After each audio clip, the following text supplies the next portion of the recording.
Welcome to Walker of Worlds podcast. My name's Rachel, and this is a podcast where we step behind the veil to take a look at some long lost and little known spooky stories and urban legends. Newcastle upon Tyne, and I need to do this justice because if I don't, I feel like I'm going to be given a hard time, is a city in the northeast of England. Separated from Scotland by just Hadrian's Wall, Newcastle is a city that has a lot going for it and is well known for being one of the best nights out in the country. Newcastle developed around a Roman settlement called Pons Aelius. The settlement became known as Bunchester before taking on the name of a castle built in 1080 by William the Conqueror's eldest son, Robert Curthose. It was one of the world's largest shipbuilding and repair centres during the Industrial Revolution. Newcastle was part of the county of Northumberland until 1400, when it separated and formed a county of itself. In 1974, Newcastle became part of Tyne and Wear. The River Tyne cuts through the heart of the city and is spanned by the famous Tyne Bridge, one which is almost as well known as Tower Bridge in London. But like many cities in the UK, Newcastle is steeped in history, and with the history comes strange stories. Grab a drink, settle in, and let's begin.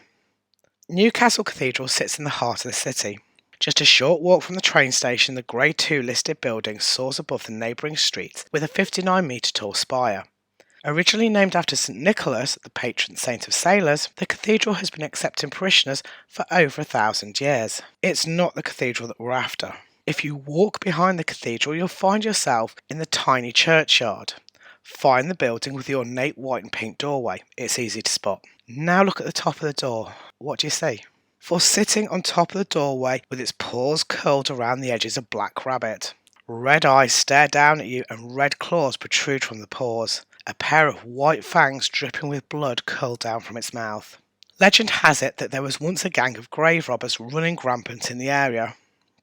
Grave robbers used to pillage recent graves in order to acquire bodies for doctors to practice on, as well as looking for anything valuable to sell on.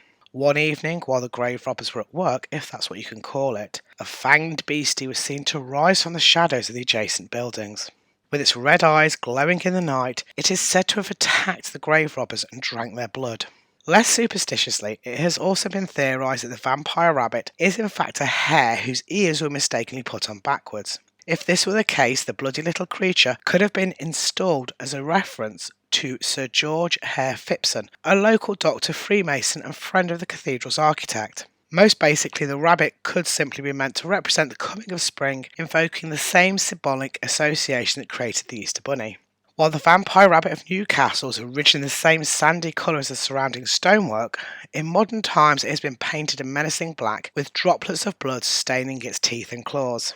Visit at night and the rabbit has been helpfully lit by the building's owners so that there is no mistaking its presence in the surrounding shadows. St James's Park is to many a mecca of sorts. Home to Newcastle United, this is a stadium that sees over 52,000 visitors for every match. Home to the local team since 1892, football has been played here since at least 1880. The southeast corner of the stadium bears a name which would send chills down the spine of anyone who has even a passing interest in the paranormal. Gallowgate is where, yes, the city's infamous gallows once stood.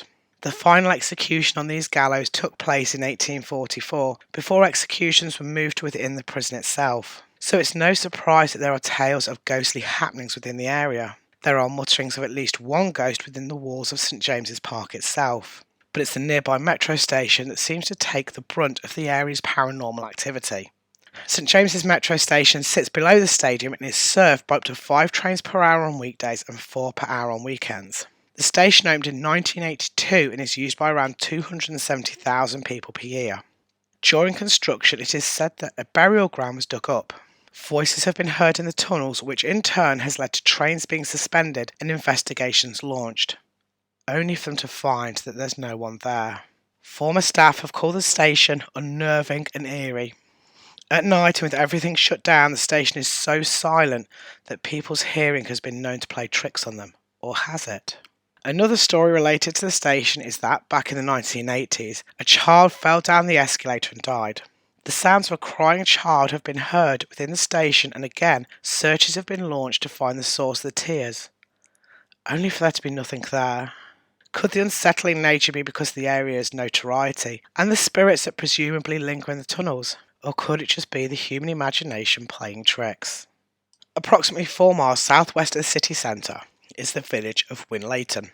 Home to around 8,500 people, Winlayton was once the heart of the local steel industry and claims to have a forge from the 17th century within its boundaries. To the south of the village along Mill Lane is Landis Wood, and on the outskirts of the wood, in the heart of a field, is a circle of trees. The area has always had a strong connection with the occult, particularly witches. Between 1649 and 1650, Newcastle underwent their own witch trials, which culminated in the execution of 15 women and 1 man on the town's moor. But these weren't the witches that you see on Witch Talk, nor were they the wicked Witch of the West. Most of them were normal people who were probably a little bit different. They may have made teas and tinctures to heal common ailments. They may have been the local midwife. They may even have had something which these days would have been classed as autism or ADHD. The circle of trees that sits beside Landswood is called the Witch's Circle, and stories abound of bizarre rituals, cloaked figures, and a stone plinth at the circle's heart. One such story, told by Paul Brown, talks of himself and friends visiting the circle on Halloween nights in the 1980s. On those nights they would see bonfires burning within the trees and robed figures moving around. On one occasion, those robed figures were sat astride horses. The stone slab, presumed to be an altar, was apparently 6 feet long, 3 feet wide, with a height of about a foot, which suggested it was buried deep into the ground. Red paint had been daubed across the surface. Bizarre graffiti suggest what had once happened within the clutches of those trees.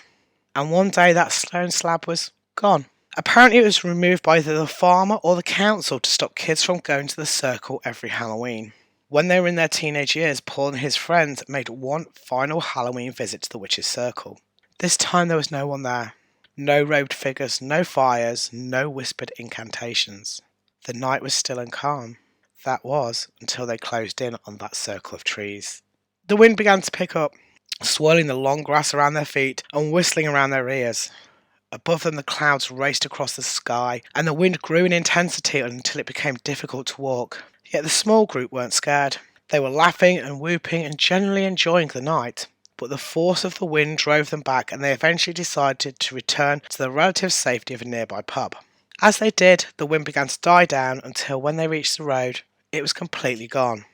These days the circle is hard to get to. A fence surrounds the trees, and the area has become overgrown. Yet there's still people that will probably visit and attempt to find the cause of the magic that lived within the trees.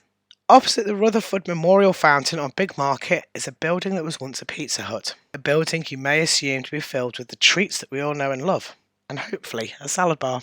However, this building is not all that it appears to be. While Pizza Hut has long since vacated the premises, some things remain, leaving stories to be told on dark nights and in front of roaring fires. Located in the basement of the building is the bathroom, along with several other rooms that come with any kind of commercial property. Some reports say that in this basement are old underground tunnels that are shoddily covered with plasterboard, causing the area to be freezing cold. Yet many people report something other than a perfectly explainable drop in temperature. On going down to the basement, the atmosphere was said to change dramatically. Despite being well lit, this subterranean area apparently became eerie and heavy. Some people became so creeped out by the atmosphere that they left before completing what they went down to the basement for. Those who dared to stay down in the basement were often confronted by the ghost of a Victorian boy. How or why he came to be in the basement was a mystery. He may have been someone who once got lost in the adjacent tunnels, or who had refused to leave the building once he had passed from this life and into the next. Newcastle is a fantastic city with something for everyone, whether that's bars, live music, shopping, or even a trip to the seaside. The locals are warm and welcoming, and you're guaranteed a great time. Should you ever decide to visit, just keep an eye out for vampire rabbits, haunted metro stations, and everything in between. And if you like your books a little on the haunted side, please feel free to check out our website at www.roswellpublishing.co.uk. And until next time, stay spooky.